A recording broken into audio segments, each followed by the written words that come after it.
Hi, I'm Lanaya from Data 670, and I will be presenting on the secrets of cosmetics. There's actually no secret at all that the cosmetics industry is growing with more consumers and different diversity genders continuing to use makeup on a daily usage.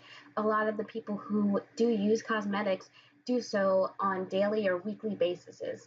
This is important to realize because it means that a large percentage of their life is concentrated on their products.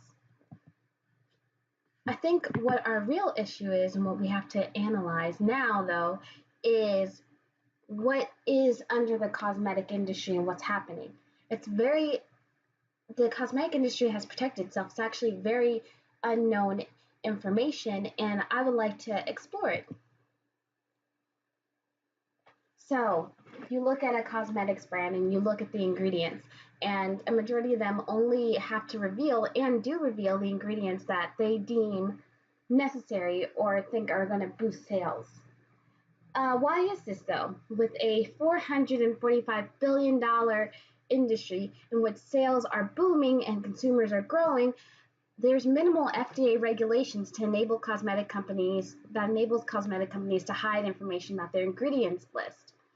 We are not, as consumers, um, forced to ask for this list either. And cosmetic industries can satisfy us by giving some of the ingredients in which they have, but unless they're known allergens or things along those lines, they're not required to. There's also no forced recall on the products that we do have. If a if an eyeliner has been known to cause highly severe allergic reactions or prolonged use causes damage, instead of taking that product off, they can very well keep it on the shelves. The You can take legal ramifications, but without it, information regarding the cosmetics themselves, what's inside them, or anything along those lines, people can think that it's an unrelated issue causing any reaction. Companies are not being held accountable. How are they being held accountable? We don't know. It's more self regulation and consumer based regulation. It's not upon them, it's not their responsibility legally to hold themselves accountable. And we don't really know how unsafe they are being. This is a very secretive industry that doesn't have to disclose a lot of information. And a lot of their studies and research are centralized within their company and considered trade secret, so it's not released. Now, we do see, though, a shift in the consumers and what they want. Small and upcoming brands are gaining traction based off of their advertisements for pure and organic ingredients. So, this industry is shifting towards a more seemingly safer production list. But yet, we're still unsure because we don't have information pertaining to all of these different brands, what they are disclosing, what they aren't disclosing. Reputation is vital to companies, though, because reputation puts faith in the people using the products. That's why you have YouTube stars such as like Patrick Star, Jackie Ayana, putting out lines in which they're endorsing, and people are buying them in high bulks, such as like the Kylie Jenner lip kit. So these are all like very big brand named based off of people. So reputation is very important in this industry, and it's no joke that looks promotes looks. How your people and your stars are, and what news you're having about your company promotes people to want that look and want what exactly is perceived by your company. Legislation, though, is moving towards this current year, actually, they're moving towards increased safety regulations within the field. An agreement has been passed and made in the Senate, but we are unsure about its approval in the House of Representatives. This was March of this year. So it has been a few months, but of course, going back and forth between the Senate and House of Representatives and when the laws come up is debatable. So we do see movement. So that may shift the industry completely coming up. Now, as I said, the industry itself, the cosmetics industry, is very hidden, and a lot of it, what we perceive to be happening in it, is based off of what the companies release and what they choose to release. So, very like any unbiased research is very limited within the cosmetics industries and beauty industry in general. So we do have a few studies, but it's because of this allowed secretness and the companies being able to hold and keep their own study results that we don't get a lot of information about cross analysis from different cosmetic companies. Now, we do have a few, though. In 2014, we do have an informational article that was released by a peer-reviewed article that was released by NCB that talks about the risk for cosmetologists in terms of working with products containing cancerogenous and birth disorder-causing ingredients. So we do have that preliminary scientific article that is founded on the fact that some of these products do include those, but it cannot disclose in which products do have certain ingredients and then also what products in particular are causing harm. So it doesn't go into anything of detail like that. 2015, we do have a study that actually includes the cosmetic industry, but again, it's not solely focused upon what's happening within the ingredient list and everything pertaining to the companies here. So the Center for Disease Control studied chemical exposure in personal care and consumer products. So personal care could be like face washes, body washes, things along those lines, hairs and shampoos, and then as a result, it did include some products that were also produced by cosmetic companies, such as like moisturizers, facial wipes, and things along those lines. So they did do a study in 2015. It's very preliminary though, and again, it does not specifically focus on the cosmetic industry. But in 2016 is the first time that the California State Public Health Department actually used their information that they collected during a 2005 mandate for California Safe Cosmetics, which forced the cosmetic companies to disclose their ingredients list. And through that program, the California Safe Cosmetics program was able to actually make a publicly available database with the harmful ingredients list from all of those mandated chemical composition submissions. So this is the 2005 was one of the first times that cosmetic companies were required to give ingredients lists to the state and public health departments, and then 2016 was really the first time this information was really released for public usage.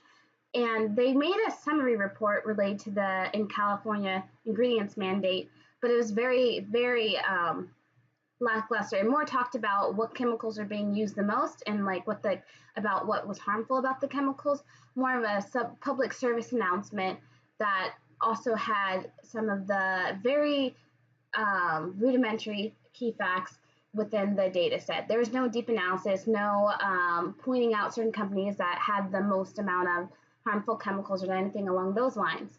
Because it is a state department, they also can't do that because it could be considered defamation, and there's also lawsuits that come into play with that. It is because of the companies wanting so hardly to protect their reputation that any study that's done with them is well funded or somehow has to be protected. So we really need an unbiased view of the industry in general. That's a real problem, that we don't have as mentioned before, we don't have tracking, we don't have safety concerns being measured, and no one's doing the research that they need. So my proposed project, what I want to do is take this usually hidden safety information and use the information we do have available to critically view the cosmetic industry to determine what level of self-regulation and safety is currently in place within those parameters. So basically, I want to look and see what exactly is being done. How am I doing this, or what is being proposed in this project, is to align the chemical exposure data from the state with our cosmetic data to really look at that as a standard to be able to compare the two and see how the cosmetic industry is reacting to known chemical concerns, because the chemical exposure cases are publicly available. We also want to use timeframes to determine where they're lagging and what's causing possibly the lag. Has it changed within current years? And take a further look into the safety of cosmetics and make this information, like our analysis, available to the public. So, for in terms of organizations that are key into this study, we have PresTech, which is the company made for this project. We are basically a third-party investigative organization using student talent to explore commonly overlooked data issues. So, any controversial or highly protected topics, or even just ones that don't get enough attention. They don't necessarily have to be of high significance to the rest of the world, but but data that's publicly available but hasn't been analyzed, like that's what our company wants to look into it and use students to do so. So, and on terms of the key stakeholders in key organizations within the study in general, we have the California Department of Public Health. They were created they created the California Safe Cosmetics Program, which makes the ingredient information publicly available that I was mentioning before. This industry has to do with all issues concerning public health and mostly looks into equal treatment and also equal resources in terms of California's health department. And there's also the Occupational Safe and Health Administration. So that's run by the U.S. Department of Labor and looks into the safety concerns and health concerns within the workplace currently. And that is from nationally as well. They report a lot of data, and this company in particular does the workplace. So there are two main types of stakeholders that I've identified. I have identified the direct stakeholders, so those who are highly impacted by the issue or what information will come out, and indirect or broad interest groups. These are ones that have a variety of different projects and different outlooks that are very, very spread out, but they are directed, but one of their subcategories is could be cosmetics. So for direct stakeholders, we have consumers and cosmetic companies, the two most obvious stakeholders possible. Consumers of cosmetics are, of course, going to be wanting to know about cosmetics in the industry because they're using the products. It's in their daily life, or they're buying them. They're putting their money into it. The cosmetic companies want to gain high reputations and want to gain money and increase their sales, so they are both direct stakeholders. Indirect or broad interest groups would be the consumer safety organizations, which their job is to protect the safety of consumers of any product, though. This can go from hair and shampoo all the way down to bed cribs. So it's a very broad organization, and they usually have a lot of different tasks and views and policies, as well as targets for the year. Also, there are state health departments. Again, they mostly relate to public health. This is an issue of public health, but it's a very small category in terms of all of the issues in which they encompass. And there's also the Food and Drug Administration, which has limited regulation and ability to look into these issues. And there's also dermatologists, which are dealing with patients with skin issues, not necessarily related to their cosmetics, but again, it plays hand in hand, and this can be a very, very lucrative study for them to understand to help better serve their patients. Again, these are all stakeholders. The indirect ones have a much less hold on the industry or impact from the industry, but the direct ones definitely do. So we have three main business objectives for this project. We want to really further explore trends within the cosmetics industries, get some measurements of dangerous companies, chemical usage throughout the year, and really display the trends happening and where the cosmetic industry is going.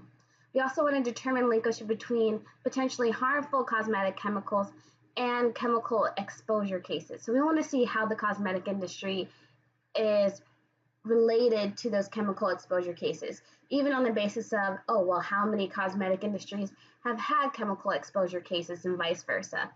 Lastly, we want to identify the reaction differences between product recalls and chemical exposure cases. So we want to finally, after all this, possibly predict and identify what the cosmetic industry is doing as a result of these known publicly available chemical exposure cases that have come to light.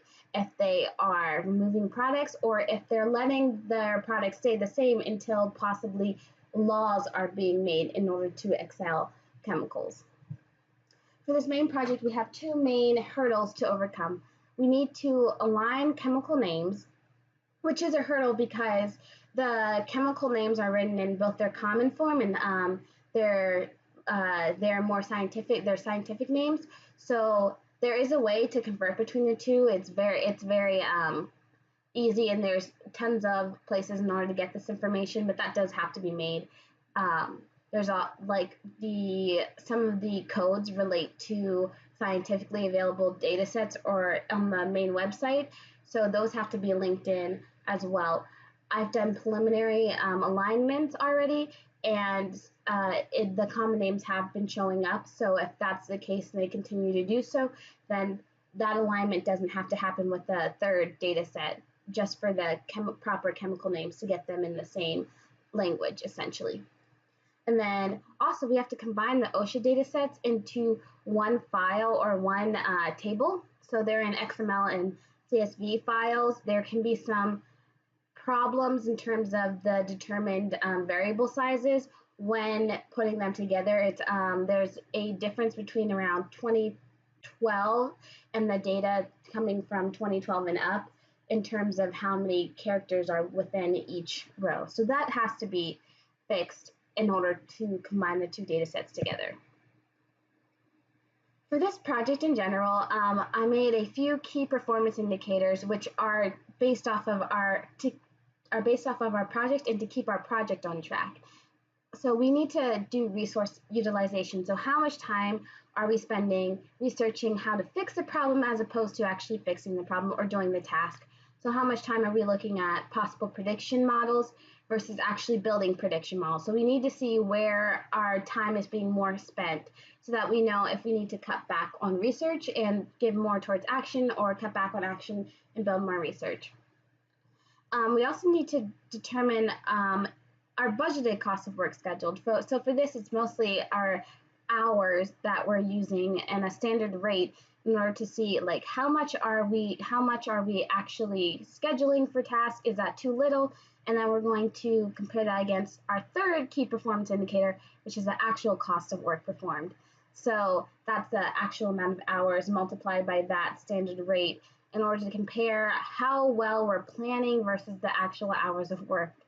So essentially that's what we want to do. It'll be able, like, taking these key performance throughout the project will help to tell us how well we're progressing through and if changes need to be made to meet our deadlines.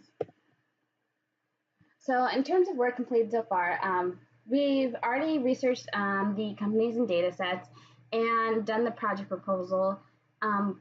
We've completed revisions for our project proposal and submitted the assignments. And we're also doing the preliminary data alignment cleansing and load into the cloud database. So that's currently going on. Right now, essentially, we're loading everything in, making sure the alignments are proper, and everything's working out. We also have a schedule of events. These are just based off of the class's kind of assignment dates, trying to get everything, at least drafts, done a week beforehand. So, like, for example, this week, I've been working on the data cleansing draft and making sure that starting those processes in order to be on track for next week's. So all of this is taking place and trying to get done so that we meet deadlines ahead of time, because we're trying to schedule to be ahead in case there's any issues. For this whole project, we kind of expect a few results based off of the history of the cosmetics industry and the history of the of unregulated systems and what they've done in the past in order to gain money. So we think that the chemical removals and safety precautions are taken after 2 or more cases are identified in the chemical exposures. So we're thinking that people are removing these and they're making safety precautions after a number of cases have passed. We do believe that a prediction model can be formed to estimate when chemicals will be removed or products discontinued based on the time and frequency of related chemical exposure cases. We believe we can identify the most dangerous cosmetic companies and show a decrease in dangerous chemical usage based off of the current promotion of small companies with pure and organic products. We do not hope that the chemical concerns or safety precautions happen, but based off of the prior knowledge, we do believe that that will happen and that there'll be safety and chemical concerns within this industry. So there's two sets of data that we're looking at. The first is the chemicals and cosmetics data that was run by the California Department of Public Health and the Safe Cosmetics program as well.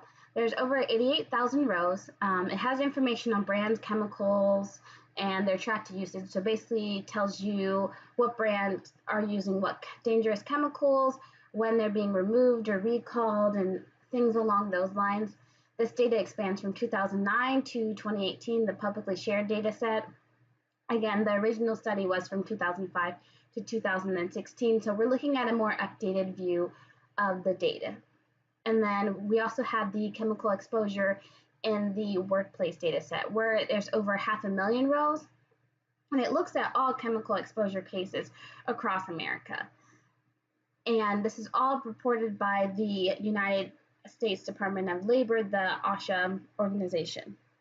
So we have these two. The chemical exposure in the workplace data set is important because it's that data set that we're aligning to see the national standards, to see what cases are being captured within the United States. And the chemical and cosmetics is our basis. So it's what we're really like. Our whole point is to look at the cosmetics industry. It's the data that we're primarily looking at and then aligning against the chemical exposure in the workplace data as our standard. So both are very vital. The chemicals and cosmetics is vital for giving us that current data and trend and look at the current cosmetic industry. And then the chemical exposure and workplace data set is important because it gives us a national look in which we can search against. And we want that abundance of over 500,000 rows so that we have something to search against and find those connections with. So we have our data alignments here. So on the left, we have the chemicals and cosmetics, and on the right, we have chemical exposure in the workplace. So we have two different types of alignments that we can do. Both relationships are a 1 to none to many. So we may have records in which a company may or a data set from chemicals and cosmetics does align to the chemical exposures in the workplace. And we may have data rows that in which they don't align at all. So, for example, we can align against the company name and establishment name, which would be the same for both data sets. And the company may not have had a chemical exposure case in the workplace, or it may have had a chemical exposure in the workplace case.